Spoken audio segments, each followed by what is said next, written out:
This podcast is produced by the Harwood Productions Podcast Network. To learn more about the network and to find more of our shows, visit us online at www.harwoodpodcast.com. This episode of Sketchup, a 3D Toolbox, is brought to you by 3D Connection, makers of the Space Navigator. To learn more about them, visit their website at www.3dconnection.com.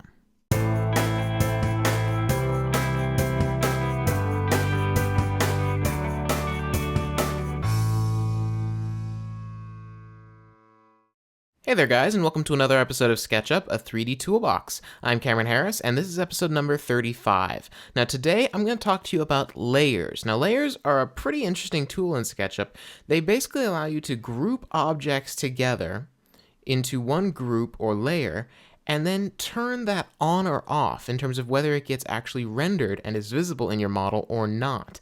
Now, there's a couple different reasons you might want to do this, and I'll explain those. But first, let's start diving into what exactly layers do. Now, you might notice that we're working with a slightly different model today. This is actually a model that I did a while back. This is actually our recording studio that we have, and this was a model that I originally did when we first moved into the space and started setting it up. I modeled the entire interior, and then we were able to actually use SketchUp to figure out where everything was going to go so that we could record all of our shows. This is the main soundstage area, and then we have a couple of smaller studios in back. There's a lighting grid. Now, the reason that I wanted to use this model for today's episode is because it's a more complicated model than we've worked with before, and this will illustrate how layers can really help you.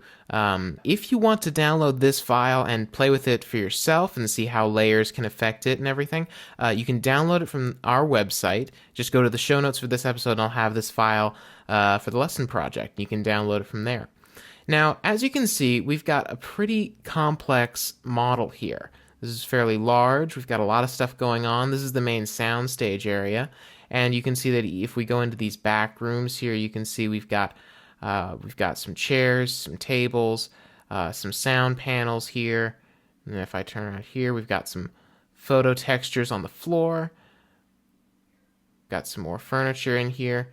There's a small kitchen back here with even more details here. This really shows you what you can do with a SketchUp model given enough time as well. And then you can see we've got a nice hallway down here, and we've got another studio in here. So it's a very, very large SketchUp model. And when you download this model for yourself, you'll probably notice something. The navigation isn't quite as smooth in this model as it normally is in SketchUp. Things are moving a little bit slowly. Things are a little bit jerky. This is going to depend a lot on what kind of hardware you're running on your computer. But you will notice a difference between this and smaller, simpler projects.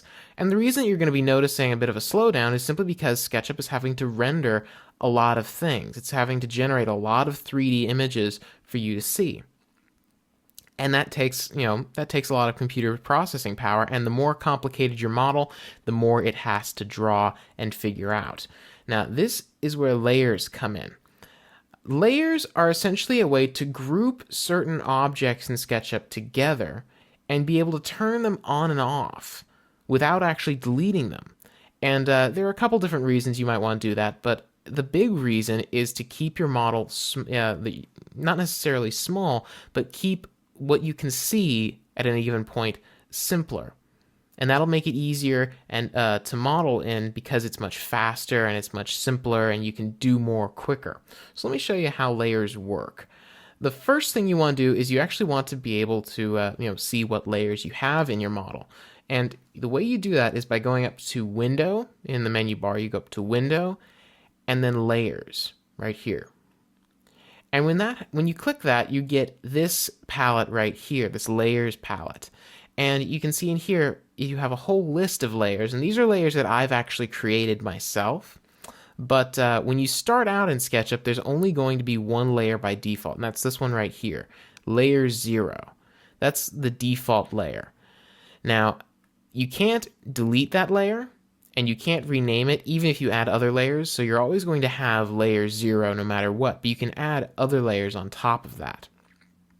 And you can see that I've named my layers different things. There's one that says bathroom, ceiling braces, curtains, the doors, stuff for the hallway, the kitchen, the lobby, the lighting grid. So you can kind of, in that case, I kind of did it based on location. You could do it based on what types of items you have. There's a lot of different ways you can sort this.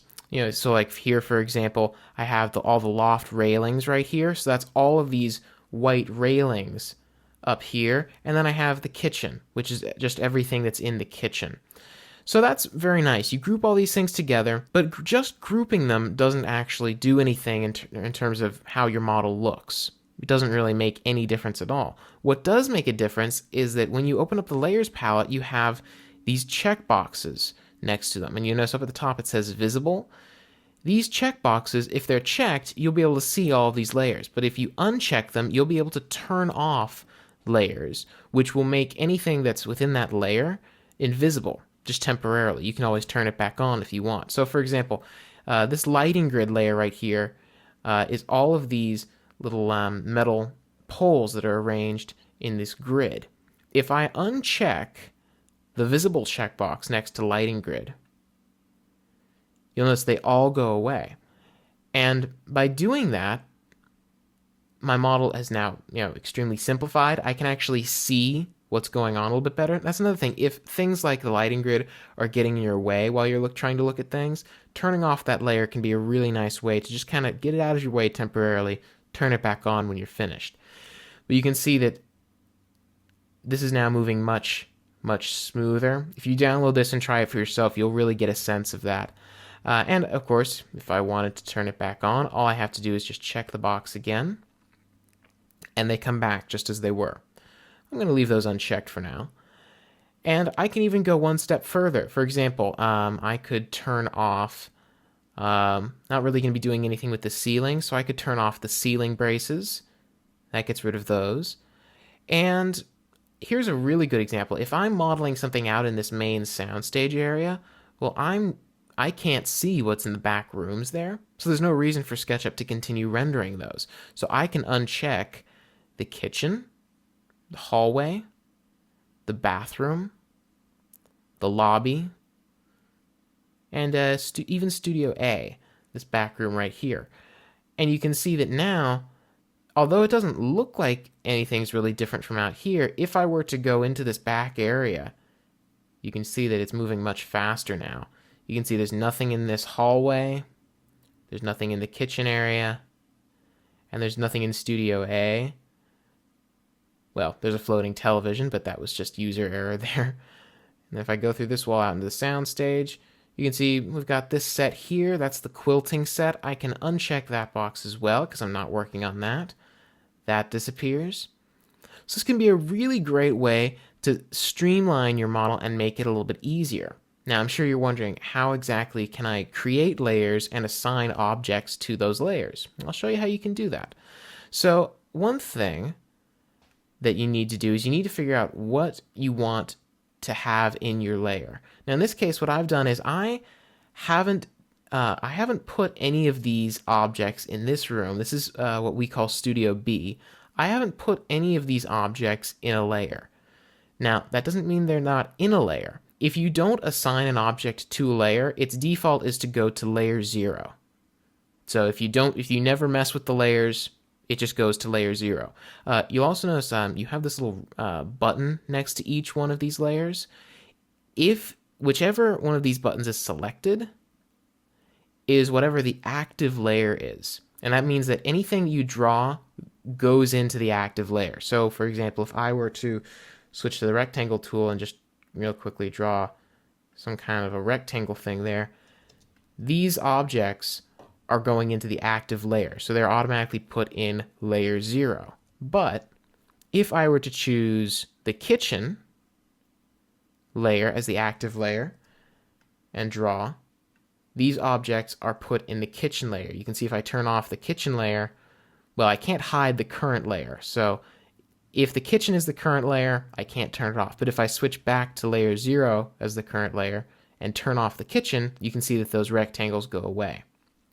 I'm going to go ahead and just undo and get rid of those real quick. And I'll turn the kitchen off again.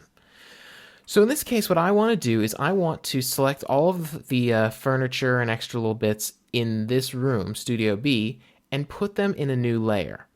So the first thing you need to do is you need to create a layer for Studio B. So over in the Layers palette, you have these buttons up here that say plus and minus. If you click the minus button, whatever layer you have currently selected, so for example, curtains or doors or hallway, whatever layer you have selected, if you click the minus button, it will be deleted. And in fact, I'll show you. Let's say, for example, we wanted to get rid of, I'll turn on the kitchen layer again. It'll be our little guinea pig for the moment. Let's say I wanted to delete the kitchen layer. Well, I just click the minus button, and then I have a couple of options. I can move it to the current layer. So instead of just deleting all of the contents of that layer, I could move them to the current layer, whichever layer is selected, move them to the default layer, which is layer 0, or just delete the contents, in which case everything just disappears. So if I were to say delete and delete all contents, it just vanishes. I'll go ahead and undo that. But you notice we also have a plus button up next to the layers palette, and if I click that, then I get a brand new layer, which is by default is called layer 1 or layer 2 or layer 3, whatever you want to call it. In this case, I'm going to call it Studio B. And these are sorted alphabetically, so it sticks them down underneath Studio A. And you can see that its visibility has been turned on for us. So I'm going to go ahead and start moving these objects into Studio B. Now, the way you do that is actually with another palette called Entity Info. This is essentially like information on whatever group or object you currently have selected. So I'll show you how you can do that. That's also under the Window menu. I'll just go Window, and there's another option here called Entity Info. And this pops up over our Layers palette. I'll just stick it underneath Layers, and you can see that when you have multiple palettes, they actually will snap to each other, so they'll stack quite nicely. And so I'm going to go ahead and click on this rectangle thing here on the wall, this sound panel. This is a group, so by clicking on it, you can see actually under Entity Info, when I click on it, I can see it's actually a component. There are 8 of these in the model, and you can see that right here it says what layer it's on. In this case, it's on layer 0. And there's name and definition, but those I don't really need to worry about right now. If I click on this little arrow next to layer 0, I get a list of all of the layers that are in my model. So I have, everything from bathrooms to ceiling braces to lobby, and then I also have Studio B. So if I click on Studio B, this is now it's basically now been put into the Studio B layer. So if I were to uncheck the Studio B layer, you can see that that now goes away. So that's successfully been grouped into that layer. And keep in mind that to put something in a layer, it's best if it's grouped. That's nice. I've got this filed under the Studio B layer, but this is going kind of slow if I have to do this for each and every object. How can I do this in batches? I'll show you how to do that next. But first, I want to thank the people who make this show possible, 3D Connection. I've been using products from 3D Connection for several years now, and I just love their Space Navigator. It's the best way to navigate in SketchUp, if you ask me. So much better than the default tools of, keyboard shortcuts and mouse movements. And, the other day I had to go onto a laptop and do a little bit of modeling in SketchUp. And while it was still SketchUp and it was great, the navigation tools are just so terrible. And particularly, keep this in mind, if you watched our episode on navigating in SketchUp using the default tools, it's really a lot, it makes it easier if you have a 3-button mouse, right? Something with a right click and a left click and a center click. But if you don't have that, and a lot of people don't, particularly if you're on a laptop, it's practically impossible to move around in SketchUp. And even when you do have that special hardware, there's a lot of clicks to keep track of. It's like, okay, if I right click on this, this will happen. If I zoom using the scroll wheel, this will happen. it's just so much easier if you have this, the Space Navigator. Be sure to check out the website, www.3dconnection.com. Check out the Space Navigator, and if you're so inclined, feel free to pick one up for yourself. I want to thank these guys so much for helping make this episode of Sketchup, a 3D Toolbox, possible. Now, as you can see, we've got our first sound panel filed away into the Studio B layer, but we've got a lot more stuff to do in this room. Be nice if we could maybe do this in batches, and we actually can. Making sure that you're in the selection tool, we'll select this table thing here, and you can see I grouped this table and this chair together, but I can select that, and now holding down the Shift key, I'm going to select the other things in this room. So I'll go with those guys first, and you can see here that under Entity Info, it's still displaying information, but in this case it says 4 entities. I have 4 things selected, and it can't really generate any kind of preview for them, because they have multiple information that's different for each object, but they all have the same layer. And I can now just click on Layer and move down to Studio B. And now all of these items here are filed into the Studio B layer. So that's very, very nice. Now we're going to move on and do the next side of the room and file that into Studio B layer, but there's a really nice tip when it comes to filing things into their appropriate layers. And that is, you'll notice that in the Layers tab, we have a couple of different things. We have these buttons here, which allow us to choose what layer is the active layer. We have the name of the layer. We have whether it's visible or not, but we also have these color swatch things here. And you might be thinking, what are these for? And, well, to be honest, it's just kind of like color coding the layers, which can be very nice to just kind of look through them and glance at them. It generates the colors automatically. You can double click on a color and choose a different one if you want. I could make this maybe a kind of a green if I wanted to. Just say okay. I made that green.